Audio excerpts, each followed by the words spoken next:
Explains, Part 156. Today, we are going to continue our discussion on the subject In Christ Realities, Part 3. Ipagpapatuloy po natin ang ating series In Christ Realities. Again, na-mention ko na po sa inyo nang sinimulan po natin ang series na ito. This series is all about discussion and explanation of everything we are, we have, and what we can do in Christ and through Christ. That is why it is entitled In Christ Realities. Let's commit this first to the Lord. Manalangin po muna tayo. Our dearest Father in heaven, we are so very thankful for how you have gathered us today. Thank you so much for the wonderful time of praise and worship. Thank you so much for these beautiful people who came here today to honor you, to worship you. And also, thank you so much for the beautiful people who are joining us via online. Thank you so much for everyone here and even those who are watching this broadcast today. Thank you that you inhabit the praises of your people. You are with us today, and not only today, but every day of our lives. You inhabit our praises, our worship. We commit to you this time, even this learning time, and it is our prayer that everything that will be said and done today, all by your grace, for your glory, and for the blessing of everyone. This we pray, Father, only in the name of your Son, our Lord and Savior Jesus Christ, by the power of the Holy Spirit. And everybody would just simply say, Amen. Palakpakan natin ang Panginoon. Praise God. Last week, we talked about God's complete forgiveness. We learned that in Christ, we are completely forgiven. Sana hindi nyo po na-miss out yung discussion po natin last week. But for all the reasons in the world, na-miss out nyo po, ang ating discussion about God's complete forgiveness is now available in ebook format. Get a copy of one of my newest ebooks entitled Completely Forgiven. We believe that in Christ we are completely forgiven. And we believe that in Christ I am completely forgiven. Can we say that together? In Christ I am completely forgiven. One more time. In Christ I am completely forgiven. Not just forgiven, not partly forgiven, not partially forgiven, but completely forgiven. Past, present, and future sins completely forgiven by the merit of the finished work of Jesus Christ. By grace, not by works, by grace alone, through faith alone, in Christ alone. And if you believe that, say amen. Amen. Today we are going to talk about being righteous and holy like God. Today we are going to talk about in Christ we are righteous and holy like God. Not just righteous, but righteous and holy. Not just righteous and holy, but righteous and holy like God. This is mind-boggling. Sa totoo lang, ang ating limitadong kaisipan ay hindi kayang ilulan ang ganitong kalaking katotohanan. Pero kailangan nating tignan ang mayamang salita ng Diyos. Atin pong aralin at atin pong unawain para maintindihan po natin na hindi lang po tayo perfectly loved, hindi lang po tayo completely forgiven because we are in Christ, but we are also righteous and holy like God. This is what we are going to talk about. I will be sharing with you 4 important truths today. We will be talking about the affirmation, the imputation, the declaration, and of course, as you all know, the application of holiness and righteousness. And let's begin with our discussion. Let's talk about righteousness and holiness. Number 1, let's talk about the affirmation. Ano po yung affirmation ng Bible tungkol po sa righteousness and holiness? Let me say this upfront. The Bible affirms the fact that God is righteous and holy. Hindi po pwedeng ibigay ng Diyos sa atin ang bagay na wala siya. Kaya po tayo naging righteous and holy sapagkat yung ating righteousness and holiness ay galing sa Kanya. We must understand the affirmation. God is righteous and holy. Psalms 145 verse 17. The Bible says, "The Lord is righteous in all His ways and faithful in all He does." Maliwanag po, the Lord is righteous in all His ways. Maliwanag ang affirmation ng Bible that the Lord is righteous. Psalms 119 verse 142. Not only that the Lord is righteous, but His righteousness is everlasting. Ibig sabihin, hindi po mawawala magpakailanman ang katuwiran ng Diyos. Your righteousness is everlasting and your law is true. Yung law po dito is in direct reference to the Old Testament writings. Hindi lang po ito tumutukoy sa 10 utos. Ang 10 Commandments ay only part of the whole law.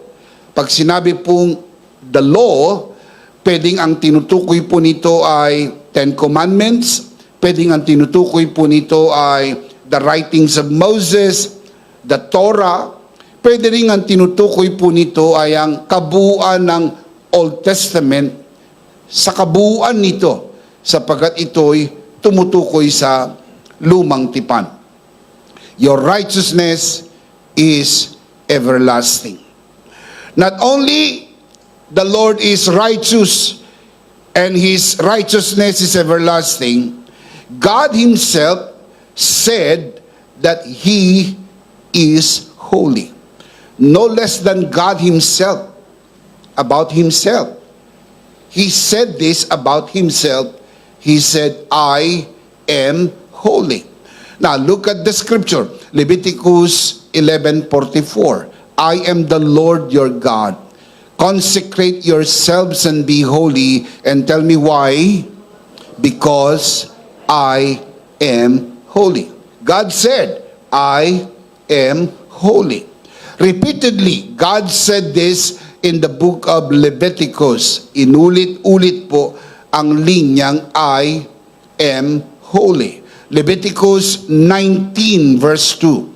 "Speak to the entire assembly of Israel and say to them, be holy, and tell me why. Because I, the Lord your God, am holy." Maliwanag po, I am holy. Leviticus chapter 20, verse 26. "You are to be holy to me." And tell me why. Because I, the Lord, am holy. Maliwanag po. Ang ginagawa po natin sa unang bahagi ng ating talakayan ay nililinaw po natin ang biblical affirmation para maiintindihan po natin na kung tayo man ay ginawang righteous and holy sapagkat una sa lahat, ang Diyos ay righteous and holy. Psalms 99 verse 9. Psalms 99 verse 9. Exalt the Lord our God. Worship at His holy mountain. The Lord our God is holy. The Lord our God is holy. He is righteous and holy. Ang tawag po dyan, the affirmation. So maliwanag po, number 1, the affirmation. The Bible affirms the fact that God is righteous and holy. Number 2, the imputation. Ano pong ibig sabihin ng the imputation? What is the imputation of righteousness and holiness? Let me define what is an imputation, or what is the imputation of righteousness and holiness. Imputation means that the perfect righteousness and holiness of Christ is credited to believers, so they are seen as righteous and holy in God's sight. Sa simple na kahulugan sa wikang Pilipino, pag sinabi pong imputation, pagtatapal. Tinapalan tayo ng katuwiran at kabanalan ni Kristo. Ano pat pag tinignan tayo ng Diyos, ang tingin sa atin ng Diyos ay righteous and holy. Bakit? Sapagkat yung ating righteousness and holiness ay hindi sa ganang atin. Wala tayong sariling righteousness and holiness. The righteousness of Christ, the holiness of Christ are imputed upon us. Itinapal sa atin. Kumbaga, kung ito tayo, tinapalan ka ng righteousness and holiness ni Christ, kaya pag tinignan ka ng Diyos, ang nakikita ng Diyos ay hindi ang iyong kasalanan, hindi ang iyong kamalian, kung hindi ang katuwiran ni Kristo at ang kabanalan ni Kristo. Kaya sa harap ng Diyos, tayo'y matuwid at tayo'y banal dahil kay Kristo. Can you say amen? Amen. Palakpakan natin si Lord. Hallelujah! Thank you, Jesus. Yan po ang teaching ng Bible. The imputation of righteousness and holiness. Kaya kailangan maintindihan mo muna yung affirmation. Hindi mo maintindihan yung imputation kung walang affirmation. Kaya nilinaw muna. Maliwanag po ba sa atin that God is righteous and holy? And since God is righteous and holy, His righteousness and His holiness is imputed upon us. That is why our righteousness and our holiness is God's righteousness and God's holiness. That is why we are like God in true righteousness and holiness. Ephesians chapter 4, verse 24, the Apostle Paul writes, and to put on the new self. The new self, they're referring to your born-again spirit. To put on the new self, created to be like God. Anong part sa iyo ang created to be like God? Your born-again spirit. That is the new self. Yung na-born-again spirit, yung na-born-again na spirit mo na dating patay, spiritually dead because of sin. The moment you receive Jesus, the moment you believe His finished work, yung spirit na patay, tumanggap ng buhay, now you are spiritually alive. Kaya born again. Born again. Bakit po nandun yung word na again? Dahil hindi po siya, mga kapatid, born by itself. Siya po ay na-born again sapagkat dati naman siyang buhay. Pero dahil pumasok ang kasalanan, siya'y namatay. At kapag tinanggap mo yung buhay, nabubuhay uli ang iyong espiritu. Kaya ang new self ay ang iyong born again spirit. Ano nangyari sa born again spirit? Created to be like who? Like God. Like God. Your born again spirit is like God in true righteousness and holiness. Why? Look up here. Why? Because God is righteous and holy. His righteousness and His holiness imputed upon us. Tinapalan tayo ng kanyang katuwiran at ng kanyang kabanalan. Kaya wala na po ang kamatayang espiritual, nagkaroon na po ng buhay na espiritual. Dahil si Jesus ang buhay. Pag tinanggap mo si Jesus, tumatanggap ka ng buhay. Zoe ang tawag doon. Ang meron tayo, bios, natural life. Umiiral tayo, nag-e-exist tayo because of our natural life. Pero pag hindi ka pa tumatanggap sa Panginoon, wala kang Zoe, wala kang spiritual life, wala kang connection sa Diyos. Kaya the moment you receive the Lord Jesus, now you are connected with God. Now you have been imputed with righteousness and holiness. At ang tinutukoy po rito ay ang iyong born again spirit. Remember, yung teaching po, you are spirit, you have a soul, and that you live in the body. Please remember that. Ito po ay isa sa mga fundamental teaching po ng full grace. Doon sa mga nanonood sa broadcast, you will never ever appreciate the message of full grace unless you receive the revelation that you are a tripartite being. Yan po yung mababasa nyo sa 1 Thessalonians 5:23, na tayo po ay espiritu, tayo po ay merong kaluluwa, tayo po ay nakatira sa katawan. Hindi ka katawan, hindi ka kaluluwa. Ikaw ay espiritu. Ang espiritu mo ay may kaluluwa. At ang espiritu at kaluluwa nakatira sa katawan. Ang na-born again sa iyo ay ang iyong espiritu. Dahil ito po yung namatay. Nung magkasala ang tao, nahiwalay ang tao at spiritually dead. Sabi sa Ephesians chapter 2 verse 1. Now, the moment you receive Jesus, ito po yung naboborn again. Kaya ang naborn again sa iyo, hindi katawan, hindi kaluluwa.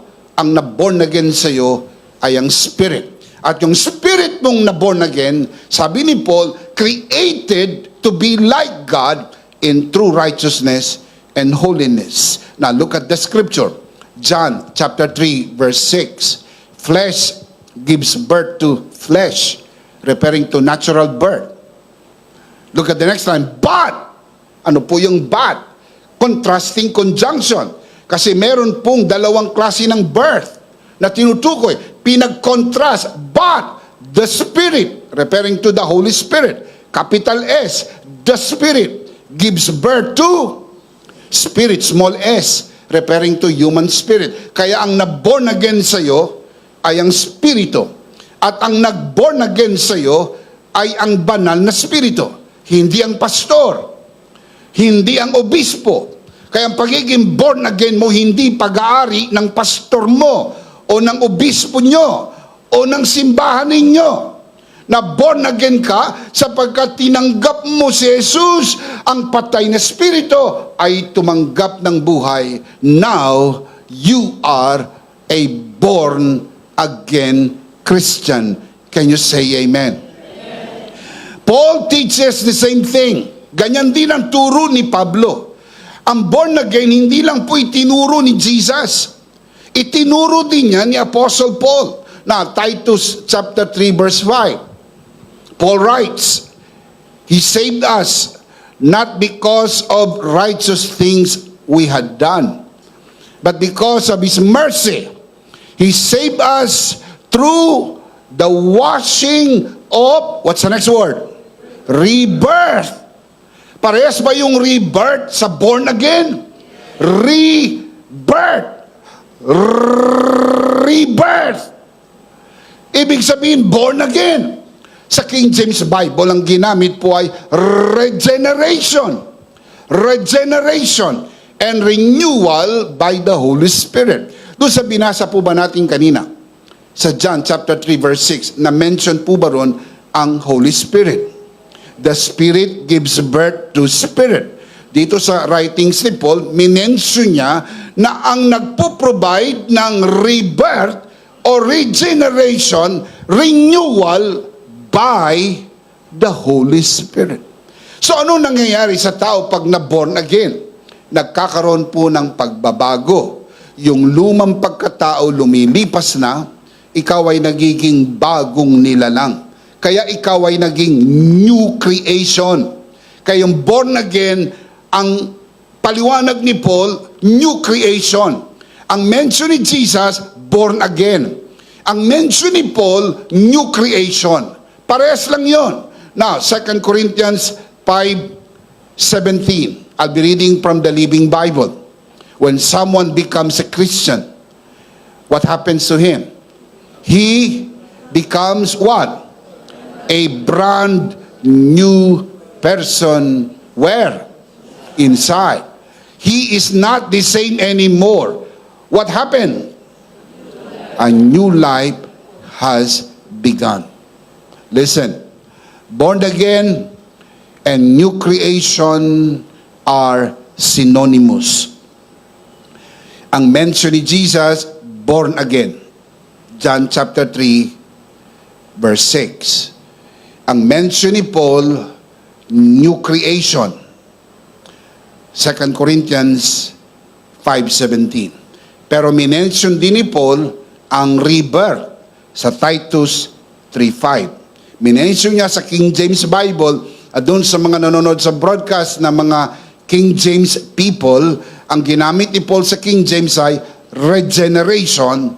Ang ibig sabihin din po ng regeneration ay born again.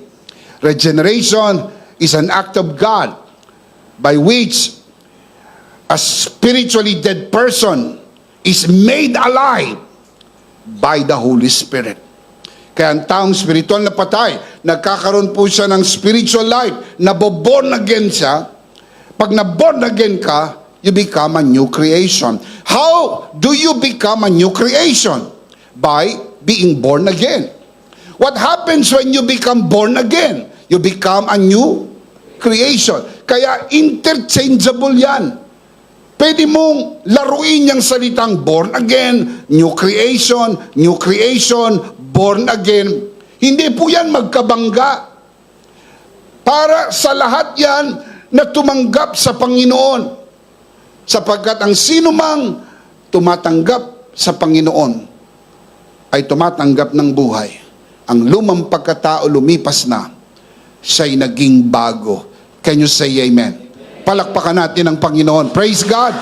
Come on, clap your hands to the Lord. Praise God. Again, Ephesians chapter 4 verse 24. And to put on the new self. Ano po yung tinutukoy na the new self? Born again spirit. Again, look at the verse. And to put on the new self. Ano po yung tinutukoy na the new self? Born again spirit. Created to be like God. Ano po yung created to be like God? Yung born again spirit. In true righteousness and holiness. The word created is a very important word here. Ang Greek word na ginamit po dyan ay thistenta. Thistenta. Again, thistenta. Ang ibig sabihin po ng thistenta, created or made. Ito po ay nakasulat sa aorist tense. Meaning ng aorist tense, past tense. Ang aorist tense po ay simple past tense sa Greek grammar. Ibig sabihin, done. Tapos na. So, hindi ginagawang katulad ng Diyos. Your born-again spirit is not in the process of becoming like God in true righteousness and holiness. Hindi rin po future tense that your born-again will be like God in true righteousness and holiness somewhere in the future. Hindi po. Yun pong aorist tense, past tense, already done. So ang born again spirit mo, pag na-born again na po yan, created, done, made. Tapos na. So as far as God is concerned, your born again spirit is already like God. Pag tinignan ng Diyos, ang born-again spirit mo, you are like Jesus because Jesus is God and His righteousness and holiness is imputed upon you. And when God sees us, He sees the holiness and the righteousness of Jesus. Palakpakan natin ang Panginoon. Praise God! Hallelujah! Hindi lang po ito aorist tense implying that it's already done deal. Tapos na. It is also written in the passive voice, meaning receiver of the action. Ano pong implication niyan? When you understand it is a passive voice, meaning you did not do it. It is something done to you. Hindi mo ginawa ang sarili mong righteous and holy like God by your works. Passive voice, meaning it is done to you. Kasi ibig sabihin ng passive voice, receiver of the action. May gumawa nito sa iyo. Hindi mo ginawa. That is why it is not by works. Hindi ka naging righteous and holy dahil sa serbisyo mo. Hindi dahil sa prayer mo. Hindi dahil sa worship mo. Hindi dahil sa giving mo. Hindi dahil sa prayer and fasting mo. Hindi dahil mahaba ang damit mo. Hindi dahil mahaba ang buhok mo. Ikaw ay holy and righteous before God because of Jesus Christ. Because of the finished work of Jesus Christ. Shout amen. Amen. Yun po ibig sabihin po ng passive voice. This is where the teaching about spirit, soul, and body becomes very crucial. Your born-again spirit is the part of you that is already made to be like God. Now, look at the chart so you would see this on your screen. Yung born-again spirit, you can see right there, like Christ. Katulad na ni Kristo. Inulit ko, hindi po ginagawang maging katulad ni Kristo. Hindi po gagawing maging katulad ni Kristo. Tistenta, ginawa ng katulad ni Kristo. Praise God, praise God. Amen? Now the point is, can we prove from the Word of God that this is exactly true? Of course. That is why we believe here. The verse is the voice of God. I'll show you the verse, 1 John 4:17. In this way, love is made complete among us so that we will have confidence on the day of judgment. And tell me why? Because in this world we are like Him. We are like Him. Where? In this world. When? Now. We are. Present tense. Ibig sabihin ngayon, hindi po, we will be like Christ. We are already like Christ in your born-again spirit. Not in your body, not in your soul. Ang katawan po natin hindi katulad ng katawan ni Kristo ngayon. Si Kristo hindi ho nagkakasakit. Si Kristo hindi ho mamamatay sa kanyang glorified body. Tayo po'y nagkakasakit.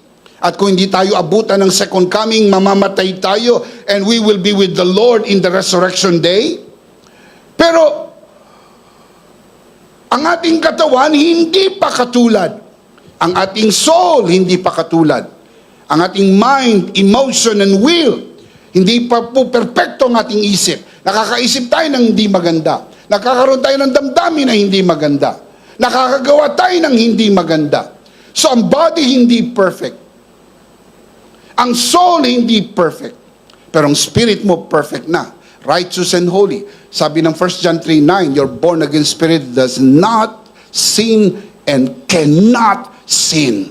Why? Because your born again spirit has the light of God. The Bible says we become partakers of God's divine nature. The holy nature of God, the righteous nature of God. We become partakers of it. That is why in the King James Bible, you can read, because as He is, so are we. Where? In this world. Now look at this. As He is, present tense, so are we, present tense. Ngayon. Ngayon mismo.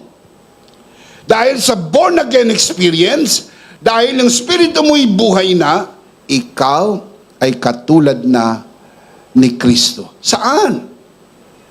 Sa kabanalan at sa katwiran. Bakit? Sapagkat ang iyong katwiran at ang iyong kabanalan ay si Kristo. Palakpakan natin ang Panginoon. Amen. Praise God. Now look at the chart. You would see right here that your soul is being transformed to be like Christ. Your spirit is like Christ. Your soul, look at this, your soul being like Christ. Process pa po ang soul. Pinoproseso pa ang iyong isip, ang iyong damdamin at ang iyong kalooban. Pero ang iyong spirit is already done, born again na. Ang spirit mo instantaneously na born again. Born again agad. Hindi dahan-dahang naboborn again. Malapit nang maborn again. Muntik nang maborn again. Akala ko na born again. Ayan, yung mga naririnig nyo. Tapos ito pa, hindi na born again. Nawawala pala ang pagka-born again. Hindi nawawala ang pagka-born again. Pag born again ka forever. Dahil yan ay hindi gawa ng tao. Gawa yan ng ating Panginoon. It's a perfect act of God. Amen.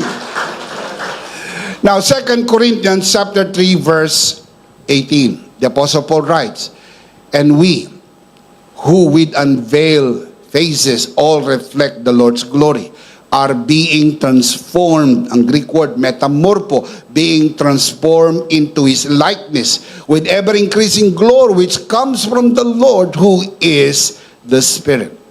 Yung spirit mo already like Christ. Yung soul mo is being transformed to be like Christ. Kaya yung iyong soul, being, process pa, being like Christ. Ang tawag po dyan, metamorpho, ang tunay na pagbabago. Inulit ko po, metamorpho, ang tunay na pagbabago. Diyan po galing yung word na metamorphosis. Kung paano ang higad ay naging paru-paro, ang caterpillar ay naging butterfly. Meron pong process. Ang tawag sa process po na yon ay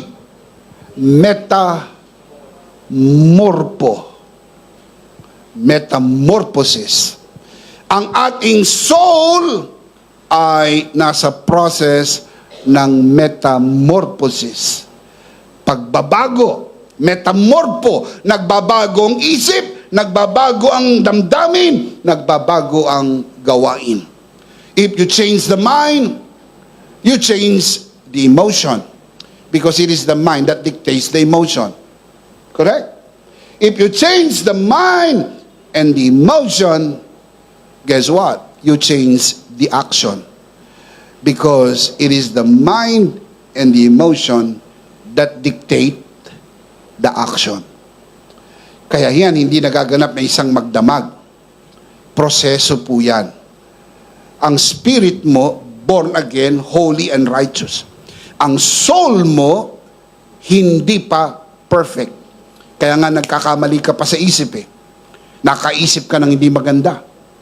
Ngayon, kayong nanonood sa broadcast, hindi ko alam kung anong iniisip yung hindi maganda sa akin. So nagkakasala kayo sa isip. Nagkakasala ang tao sa damdamin. At nagkakasala pa rin ang tao sa kanyang gawain o sa kanyang aksyon. Now, look at the chart again. So you would begin to appreciate yung pong kabuuan ng spirit, soul, and body. Now look at this. Ang spirit mo, born again na, already like Christ. Ang iyong soul, being like Christ. Ito po ay 2 Corinthians 3:18. This one, mga kapatid, is 1 John 4:17. You are already like Christ. Referring to your born-again spirit. By the way, this one, hindi na nagkakasala ang born-again spirit. 1 John 3:9. He who is born of God does not sin and cannot sin because he has the seed of God. And he has been born of God and he cannot sin. Kaya ito, hindi na ito nagkakasala. Yung born-again spirit mo, hindi na righteous and holy like God. Ephesians 4:24. Ito po, mga kapatid, still in process. Nagkakasala pa rin po ito, nagkakamali pa rin ito, kaya ito po yung pinoproseso. Ito po ang mangyayari sa iyong katawan, will be like Christ. So pansinin po nyo, already done, it is being done, and it will be done. Finally, pag nakita na natin ng Lord ng mukhaan, we will be given a new body. I'll give you the verse. Philippians chapter 3, verse 20 to 21. But our citizenship is in heaven, and we eagerly await a Savior from there, the Lord Jesus, who, referring to the Lord Jesus, who, by the power that enables him to bring everything under his control, will, it is in the future, right? Will transform our lowly bodies so that they will be like his glorious body. So yun po yung tinatawag po na pagbabago ng ating katawan. Now, summarize natin ang kabuuan. Now, look at the screen. You will see the summary. This one is what you call regeneration. Already like Christ, born again spirit. Regeneration. Ginamit po ba ni Paul yung word na regeneration? Titus 3:5. Regeneration. Ito po yung new creation. Ito yung part sa iyo na bago na. Ito yung part sa iyo na pag tinignan ng Diyos, holy and righteous. Ito yon.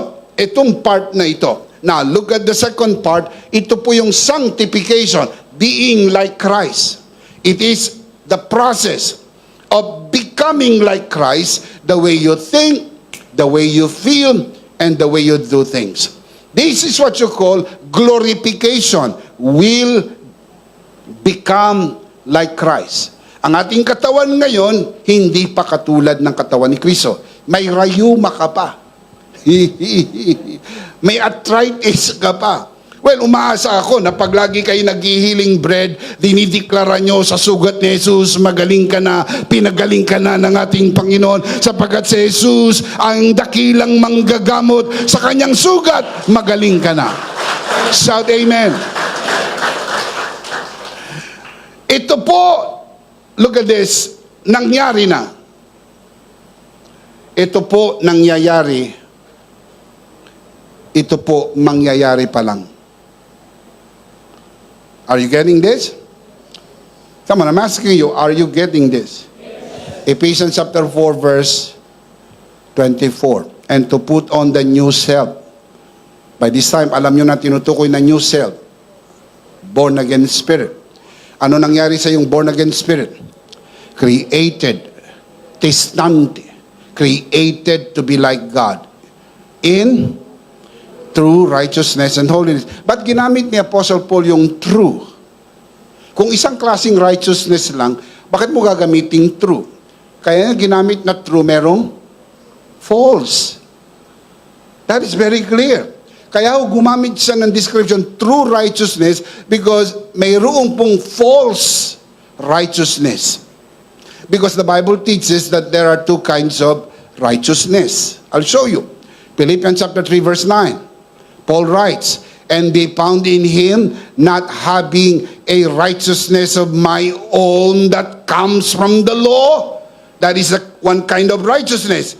Your own righteousness that comes from the law. Now look at the next one. But, contrast to that, contrast to your own righteousness that comes from the law, but that which through faith in Christ, what kind of righteousness? The righteousness that comes from who? From God, and is by faith. Now, I'll show you a contrast between two kinds of righteousness. Para mapicture nyo sa mind ninyo, ito yung dalawang righteousness na magkaiba. Number one, ang false righteousness comes from the law by works. Ikaw ay righteous by works. False, maling righteousness. You are righteous by obeying the law, keeping the law by works. Ang tinutukoy ni Apostle Paul na true righteousness comes from God, and it is by faith in Christ Jesus.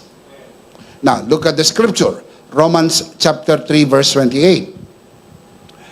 For we maintain that a person is justified. How? Tell me how. Sabi ni Paul, we maintain. Ito ang aming tinatayuan. Itong aming minimintine. Hindi kami pabago-bago ng turo. Hindi kami pabago-bago ng aral. Ito ang aming aral na niyayakap. Ito ang aming aral na aming pinaniniwalaan. For we maintain that a person is justified. Justified. Justified. Justify na, hindi pa. Hindi ka po i-justify pa lang. Hindi ka po nasa prosesong gina-justify ka. Justified, and tell me how? By faith. Look at the next line. Apart the works of the law. Hindi pwede ang mekos-mekos. Apart. Hiwalaya. Ibig sabihin, hindi kasama. Apart nga, hiwalay sa gawa ng kautusan. Hindi ka po sumampalataya at gumawa at naging matuwid. Ang iyong gawa, walang kaugnayan sa iyong pagiging matuwid. Ang pagiging matuwid mo ay kompleto sa tinapos na gawa lang ni Kristo sa krus ng Kalbaryo. Sapat na ang kanyang ginawa. Amen. Ang Greek word ng justified, verb po yan, ay di kayo. Di kayo. Hindi kayo si Kristo. Di kayo. Meaning, declared righteous. Ang mga magkakapatid na salita, magkakamag-anak, di kayo sis, yan po'y noun, justification, at di kayo sune, righteousness. Napansin nyo, magkakamag-anak ko yan. Di kayo sis, di kayo sune. Dahil ikaw ay di kayo justified, natanggap mo yung di kayo sis, now meron ka ng di kayo sune. Righteousness. Hey, not by works, but by grace, through faith, in Christ alone. Palakpakan si Lord. Hallelujah. Amen. So number one, false righteousness comes from the law by works. True righteousness comes from God by faith. Next, false righteousness is reward, while true righteousness is a gift. Parehas ba yung reward sa gift? Hindi po. Ang reward pinagtatrabahuhan. Ang reward parang Olympics. Hindi ho nabibili ang medalya ng Olympics. Yan po'y pinaghahandaan. Sabi nga ng mga Olympians, naghanda sila ng buong buhay nila para lang sa isang laro. Kung ang klase ng laro na pinasukan mo ay elimination, isang talo, tanggal agad. Kumbaga, 4 na taon mong hinintay, 4 na taong kang nagtrabaho, nagsunog ng kilay, nagpakahirap para sa gintong medalya. Hindi po yan regalo. Yan po'y reward. Pero ang regalo, tinatanggap lang. Pag regalo, ang sabi mo, thank you. Salamat. Amen? Walang bayad. Now, tignan natin kung ang righteousness ay regalo. Romans 5:17. For if by the trespass of the one man, death reigned through that one man, referring to Adam, how much more will those who receive God's abundant provision of grace and of the gift of, so what is righteousness? Gift. The gift of righteousness reign in life through the one man, Jesus Christ. Ang regalo na ito ay binigay sa atin ni Hesus Kristo sa pamagitan ng kanyang tinapos na gawa sa krus ng Kalbaryo. Hallelujah! Come on, clap your hands. Make a joyful noise to the Lord our God. Praise God. And I wish I have even more time to fully develop this powerful teaching about righteousness. Meron po akong e-book na isinulat, ang title, The Teaching About Righteousness. Get a copy, study it, read, learn, and study. Study and learn about this teaching about righteousness. How did we become righteous and holy?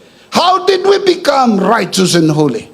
By faith in Christ and His finished work.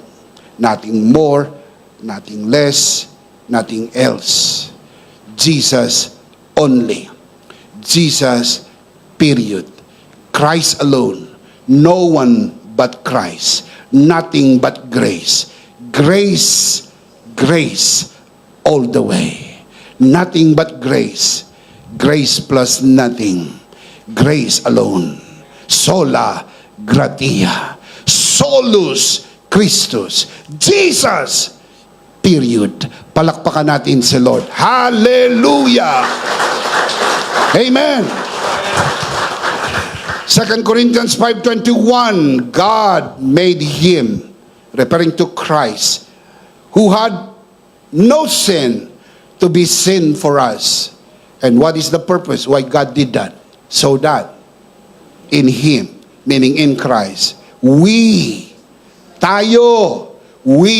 might become the righteousness of God.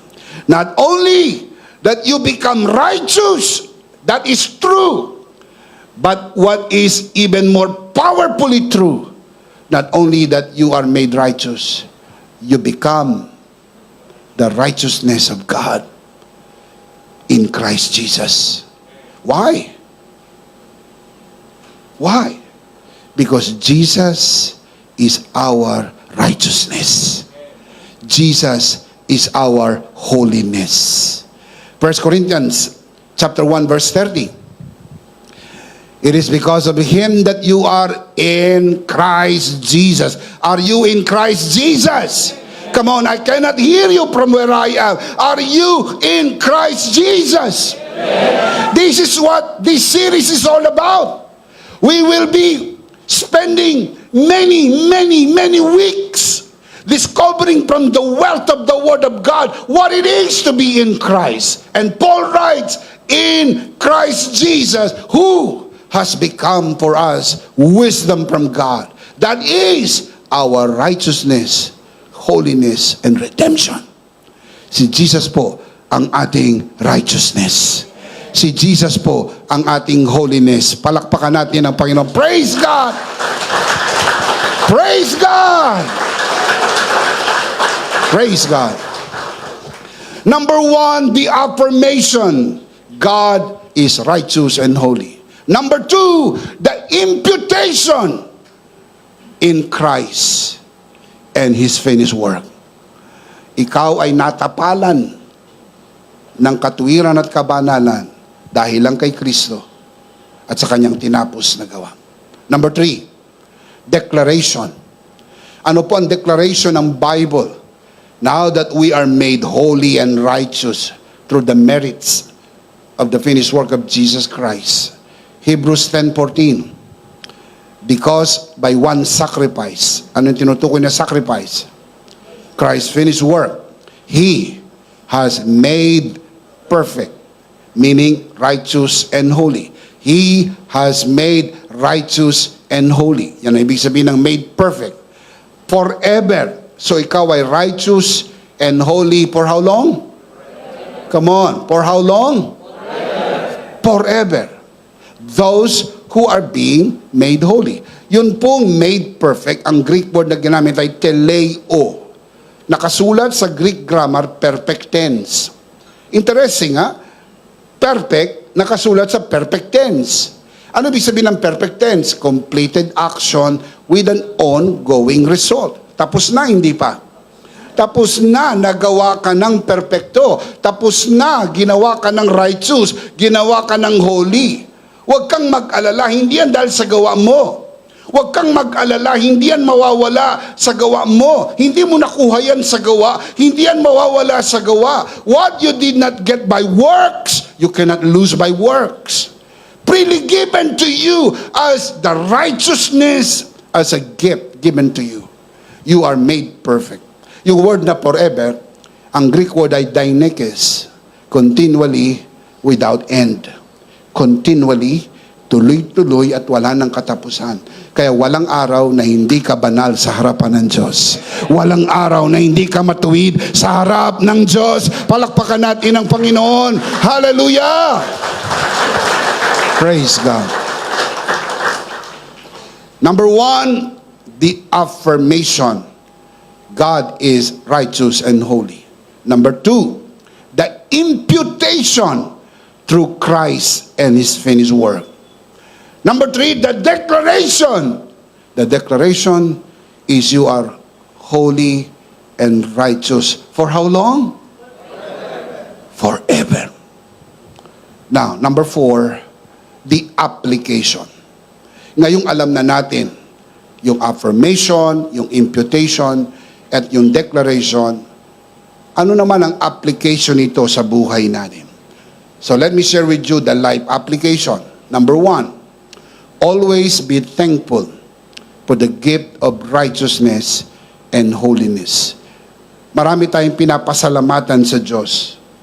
Pero take time to thank Him for the gift of righteousness and holiness. Pinapasalamatan mo ang Diyos sa trabaho, sa pamilya, sa kalusugan, sa pagpapala at pabor. Nakalimutan mo, kaya ka lahat meron nito dahil ikaw ay righteous and holy before God through the finished work of Jesus. This gratitude helps us cherish our new identity in Christ and live in a way that reflects the grace we have received. Number 2, embrace your new identity in Christ. Number 2, embrace. Meron ka ng new identity. Ang identity mo ay righteous and holy. Embrace that identity.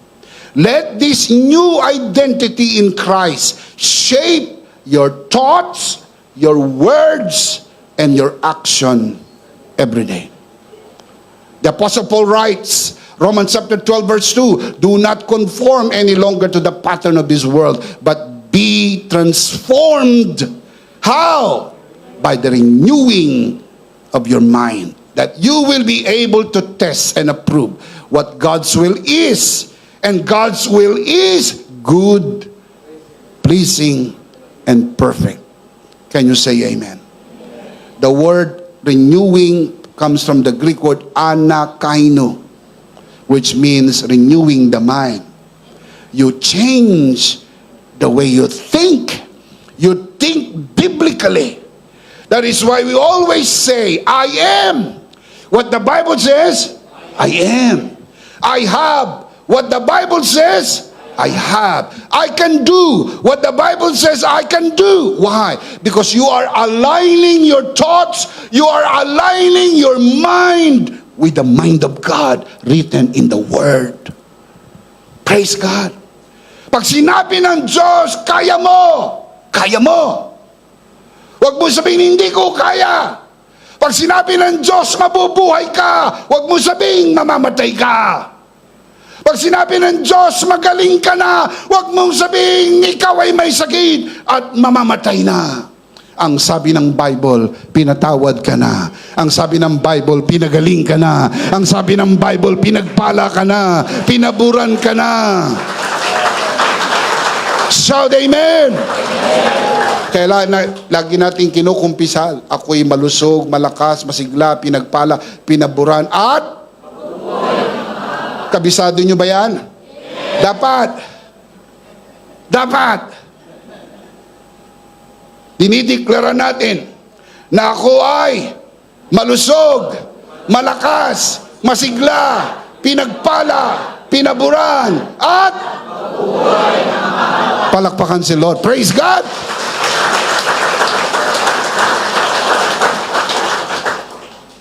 Ang version ni Pastor Radyo, I am healthy, wealthy, and pretty. Oh, lahat nga ng mga sister, sabay-sabay. Yan ay kung kaya niyong tanggapin. Lahat ng sister, taas ang dalawang kamay. Lahat ng sister, sister lang. Oh, lahat ng sister, magsabi, I am healthy, I am wealthy, I am pretty. Baba ng kamay. Lahat naman ng mga brothers, taas ang kamay, dalawang kamay, brothers.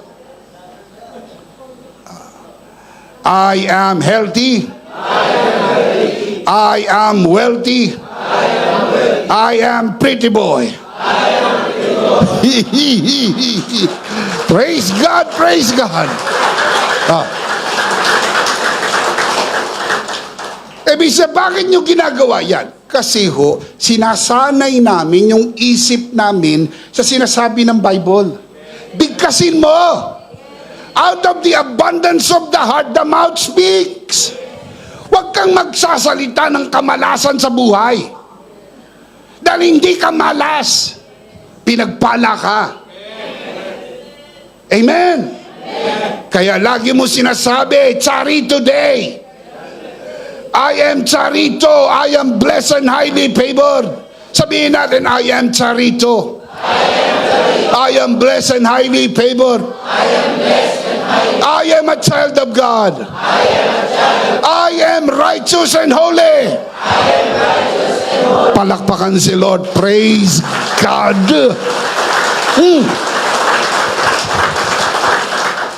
Number 3, enjoy the freedom of your new identity in Christ. Enjoy mo. Kaya huwag kang sumimangot. Bawal sumimangot. Abisap, kung nalalaman mo lang kung paano kami binaha. Kung nalalaman mo lang. Mga kapatid, alam ko po, sapagkat hindi lang kayo ang binaha, marami ang binaha. Pero tandaan nyo po, dakila ang biyaya ng Diyos. Gaano man kataas ang baha, biyaya pa rin ng Panginoon. Amen. Gamit lang po yan. Papalitan ng Lord ang mga gamit na yan. Ang mahalaga, buhay tayo. Tayo'y malakas, malusog, masigla. Meron pa rin ipapalit ang Diyos ng mga gamit dyan. Luma na yung sasakyan yan, kaya nabaha. Papalitan ng Lord ng bago. Luma na yang mga gamit mo, kaya nabaha. Papalitan ng Lord ng bago. Kung naniniwala ka, taas ang kamay ng mga naniniwala. Palakpakan si Lord. Praise God, praise God. Amen. This new identity in Christ liberates you from the burden of guilt and condemnation, allowing you to live confidently in God's grace with great joy. Remember Romans 8:1, therefore there is now no condemnation to those who are in Christ Jesus. Are you in Christ Jesus? No condemnation. Always joy and rejoicing. Can you say amen? Number 4, reflect your new identity in Christ to those around you. Pakita mo ang iyong bagong pagkatao sa mga taong nakapaligid sa iyo. You are righteous and holy before God. Let the truth reflect in our everyday life. Can you say amen? Let your new identity in Christ shine like stars in this darkened world through your thoughts, words, and action. The Apostle Paul writes, Philippians 2:15, you will be God's children without any faults. Among people who are crooked and corrupt, you will shine like stars among them in the world.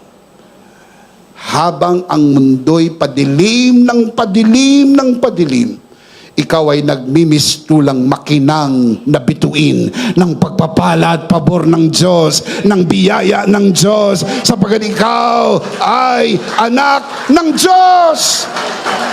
Amen. Let's see them again. Number 1, affirmation. The Bible affirms that God is righteous and holy. Number 2, the imputation. Christ's righteousness and holiness has been imputed upon us through the finished work of Jesus on the cross. The declaration, this righteousness and holiness is forever. The application. Come on, let's see the application. Basahin natin malakas, sabay-sabay. Look at the application. Number 1. Always be thankful for the gift of righteousness and holiness. Number 2. Embrace your new identity in Christ. Number 3. Number 4. Protect your new identity in Christ to those around you. You have to apply what you know in the Word of God. Always be thankful for the gift of righteousness and holiness. Embrace your new identity in Christ. Enjoy the freedom of your new identity in Christ. Reflect your new identity in Christ to those around you.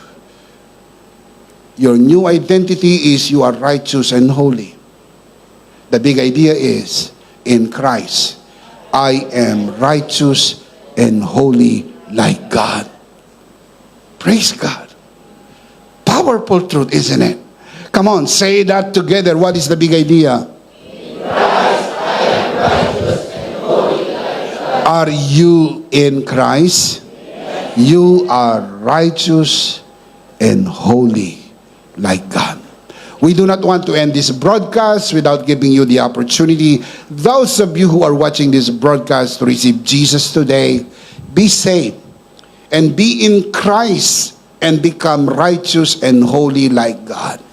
Kung nais mong tanggapin ang Panginoon sa iyong puso bilang Panginoon at sarili mong tagapagligtas, manalangin tayo ng pagtanggap. Taas natin ang ating dalawang kamay at hihilingin ko po sa mga kabiyayang narito sa bulwagan na ito, samahan natin ang ating mga panauhin. Manalangin tayo ng pagtanggap, nakataas ang dalawang kamay, nakapikit ang mata, at manalangin tayo ng pagtanggap. Ariin mo na ito isang personal mong panalangin. Manalangin tayo. Panginoong Hesus, ako po'y makasalanan. Hindi ko po kayang iligtas ang aking sarili. Ako'y mapapahamak ng hiwalay sa iyo. Narinig ko po ang mabuting balita. Ako po'y naniniwala. Tinatanggap kita sa aking puso bilang aking Panginoon at aking tagapagligtas. Salamat po, pinatawad mo na ang aking mga kasalanan. Isinulat mo na ang aking pangalan sa aklat ng buhay sa pangalan ni Jesus. Amen.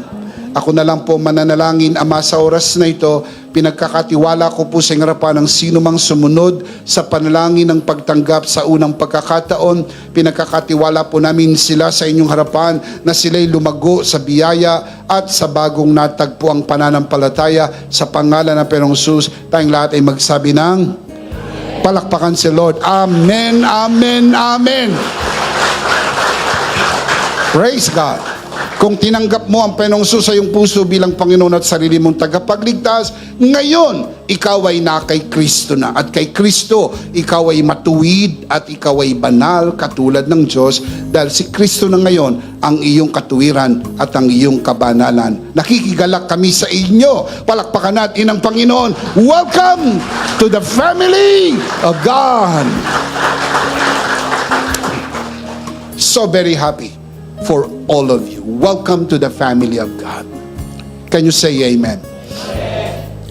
Tayo po'y dumako sa ating banal na komunyon. Kunin po natin ang ating communion elements, mga kabiyaya, and let's do this together.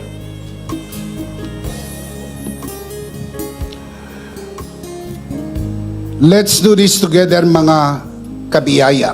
Hawak-hawak po natin ang pinakamakapangyarihang simbolo ng tinapos na gawa ni Kristo sa krus ng Kalbaryo. Itong aral na tinanggap ko sa Panginoon at ngayon naman ay binibigay ko sa inyo. Nang gabing siya pagkanuloy dumampot siya ng tinapay. Kanyang pinagpirapirso at kanyang sinabi, ito ang aking katawan na pinagpirapirso dahil sa inyo. Gawin nyo to bilang pag-alaala sa akin. Sabay-sabay po natin gawin.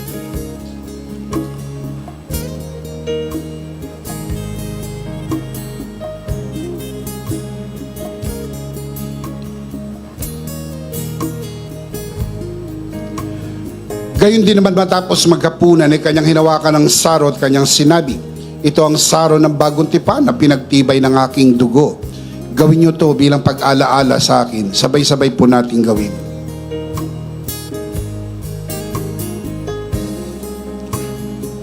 Ate po itaas ang ating dalawang kamay at sumunod po tayo sa panalangin na ito. Aming Ama, maraming salamat po sa aming Panginoong Hesukristo. Panginoong Hesukristo, maraming salamat po sa iyong banal na dugo na iyong itinigis sa krus ng Kalbaryo. Dahil po dito, lahat ng aming kasalanan ay iyon ang pinatawad. Maraming salamat po sa iyong katawan na nabugbog at nasugatan. Dahil po dito, lahat ng aming sakit ay iyon ang pinagaling. Gaya ng nasusulat sa iyong mga sugat, ako'y magaling na. Ako'y naniniwala, ako'y magaling na. Aking dinideklara, ako'y magaling na. Ako'y malusog, malakas, masigla, pinagpala, pinaburan, at mabubuhay ng mahaba. Sa pangalan ni Jesus, maraming salamat po, Banal na Espiritu, sa iyong kapahayagan sa mensahe ng biyaya. Sa pangalan ng Panginoong Jesus, Amen. Amen. Palakpakan natin ng malakas ang Panginoon. Praise God. Minsan pa, sabay-sabay, ano po ang ating big idea? Mas malakas pa. In Christ. Are you in Christ? You are righteous and holy like God. Praise God. What a powerful truth. Can you say amen?